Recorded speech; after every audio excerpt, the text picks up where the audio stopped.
Hello guys, konti ba ang views ninyo? Ito baka makatulong to sa inyo. Sundin lamang ang step na to. Para saan to?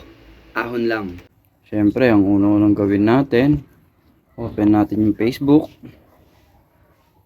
Tapos sa Facebook, punta tayo sa, ayan, punta lang po tayo sa ating Reels. Pagkatapos, search tayo. Screenshot niyan. Yan, tignan nyo po yan 125 views.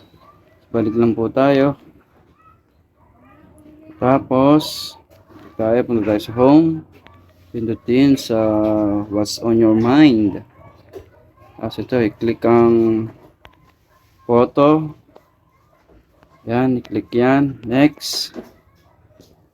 Tapos, next.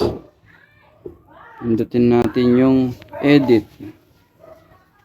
Pag nandyan na, tapos pindutin yung text, pindutin yung K, tapos tanggalin natin yung background ng K, tapos palitin natin ng konti. Ayan, itapat natin dito. 125k na. Sige, gusto mo, dagdagan mo pa. Ayan pa, pili ulit tayo ng K. Tanggalin yung background. Done. Tapos, i-drag uli natin siya dito.